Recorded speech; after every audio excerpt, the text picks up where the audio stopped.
Hi there guys, and welcome back to the Red and Blue Site YouTube channel. Hope you're all having a good day, and it is time for another match preview. It is going to be for Sunday's game at Selhurst Park, Palace against Arsenal. Now of course we lost against Everton in our last game and against Wolves before the international break, so we could be looking at, with the run we've got coming up, we could be looking at potentially 6 games in a row being defeats for Palace if things don't go our way, and it's quite worrying times at the moment. I mean, the Everton game was a little bit better than what we'd seen previously against Wolves and Newcastle. You know, we created a bit more going forward, but there was still a lack of creativity in general across the 90 minutes, and we had chances. We hit the bar, missed the penalty of course, and you know, at the end of the day we've got to take our chances when they come. And another game without scoring.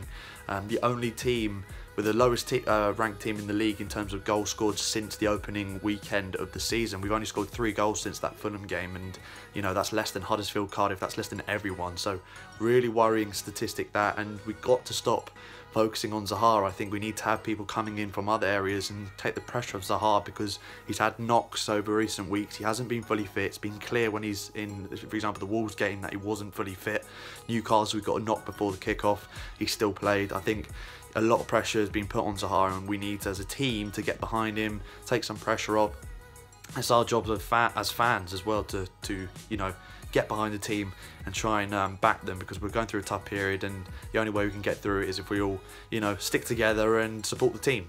So anyway, getting into this preview against Arsenal, I'm going to talk about Arsenal first of all, then go into Palace and what I think will happen with the game, and my team, my prediction for the lineup, and then also a score prediction at the end as usual. So let's kick things off with Arsenal. Obviously they beat Sporting this week.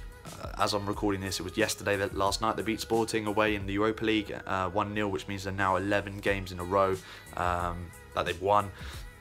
Incredible run. I mean, any league in the world, if you have that sort of run, you're going to be pretty happy, and you're going to be in a good spot in the league off the back of it. And Arsenal find themselves in a good spot in the league right now.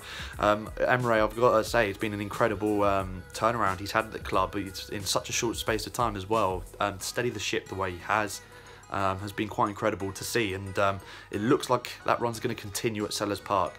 Players to watch out for has got to be Aubameyang and Lacazette. Aubameyang, I did do a podcast preview with Harry from the Chronicles Gunner for his podcast the other night, so be sure to check that out if you haven't already. And in that I did say I worried about Aubameyang and Lacazette up front, but he seems to think Aubameyang could be rested for this game because of his pretty much 80-85 minute involvement with the Sporting game on Thursday night. So more than likely Lacazette will definitely start, and then you've got players like Ozil who didn't play, so he's more than likely going to start. And if he does anything like he did against Leicester on Sunday at Selhurst Park, if he does anything like he did against Leicester, then you know, we're going to be screwed.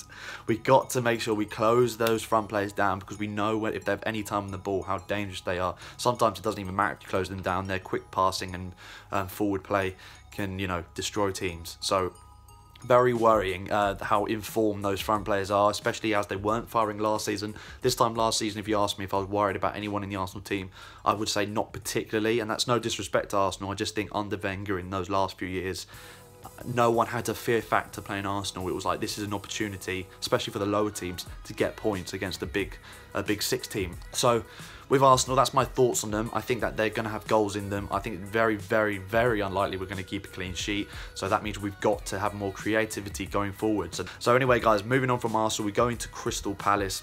As I said, lack of creativity is the main problem with us at the moment. So dependent on Zaha, and when he's not firing, Palace in general aren't firing, and that's worrying. We've got players who can do it, of course. Maya, in terms of team news, Maya should be back in the lineup after his virus that he had last week. Many couldn't play against Everton. I think that it's a good possibility that Wickham could start for the first time in over 2 years.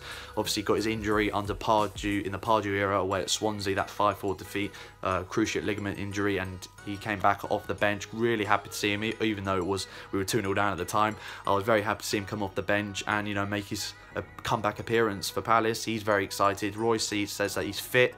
They're still trying to drip feed him in. So the fact, you know, using that terminology, I'm not quite sure whether he will start, but I'd like him to. against Arsenal. But yeah, in terms of team news, those are players that will probably be coming into the squad or be involved in the matchday squad. In terms of what I expect for Palace, I just want to see. No, I think even the most optimistic. I'm a very optimistic Palace fan, and even I'm struggling to see how we get anything out of this game, even a point. But I think that so if we're not going to get a point or a win, which is very likely, what I'd like to see from the team is just a bit more passion, just a bit more fight, a bit more hunger, pressing from the front, doing what we did best. Go back to when we beat Arsenal 3-0 a few seasons ago. Obviously, it's a different team, a different Arsenal team, a lot of different changes since then to both sides and the situation of the clubs. But the same mentality has to be the same. It's obviously not under the lights, which is a shame. A 1:30 early kickoff on a Sunday is the worst time for this sort of game. The atmosphere in general at any ground in the league is going to be worse at that sort of time because everyone's still kind of waking up at 1:30 on a Sunday. It's just a bit of a weird. It's not a nice kickoff time, but no excuses on that. I think that everyone's got to get behind the team, big atmosphere, and yeah, the players have got to be like, first to the ball, first to the second ball, want it, a bit of passion, get the team, get the atmosphere going even more, because obviously no fanatics and stuff, there's even more incentive on the players to help generate the atmosphere, which they haven't had to do really in recent seasons, because the fans have always been very vocal, always behind the team no matter what the situation on the pitch. But now I think it's time that the players, feed off of the fans and the fans feed off of the players, and there needs to be more of that sort of collaboration with the team and the fans. I think that also we need to be quicker when we're going forward. Recent times we've been so slow. Wolves, Newcastle were great examples of being really slow in attack when the team drops back deep. Arsenal, obviously, the only thing I think I'd touch on, sorry to Arsenal fans if you're watching, but I think it's fair to say you're still not quite there yet at the back. I think there's still a chance there. You're still struggling to get clean sheets, as Harry mentioned on his preview podcast when we were chatting. So I think that's an area to exploit, and it's great for us. We still haven't scored a home goal at all this season, so we need to get a goal, even if it's on a losing scoreline. As long as we don't get hammered, I think that we need to score, get that off the mark, our goals at Selhurst Park, and hopefully that could see more goals come, boost the confidence. That will help the fans get behind the team if we score, and quicker in attack, exploit their weak defence, or not weak defence, but exploit their struggling defence in terms of clean sheets. I think our wingers are quick enough to get behind the fullbacks, and yeah, that's what I think. Before we wrap up, guys, I will go through my predicted lineup. So I think we're going to revert from 4-4-2, even though it worked fairly well against Everton. We didn't get the result in the end, but we saw signs of improvement there. I think now that Wickham's coming back and got players like Ayer and Sorloth who are available, I think we will go back to a one-man strike attack, and I'd like to see us go to 4-3-3 or 4-2-3-1. Either formation I don't really mind, but yeah, same back four, of course. We know that with Hennessy in goal, and then the back four, Wan-Bissaka, Tompkins, Sakho and Van Aanholt, and then at DM I'd like Luca and Kouyaté with Maya just in front, and the wingers Zaha and Townsend with Wickham up front. That would be my starting 11. That's what I'd like to see. No, nothing against Jimmy Mack, but I think he'll be better as an impact sub in this situation when all players are fully fit. In terms of Arsenal, I don't know how they'll line up, and I'm a bit worried whichever team they put out, but like I said, as long as we have the passion, the fight, the hunger, we can take on any team. We've got a strong team. We do have a strong team. They're just not performing at the moment, so this is a great chance for them to right the wrongs of recent weeks, to get a bit of momentum going, and hopefully if we could snatch a point in this game, which is very unlikely, but if we could, it will help us with the next 3 or 4 fixtures coming up that are awful, but also keeps the point ticking, and boost the energy at the club a bit more, getting anything out of Arsenal. So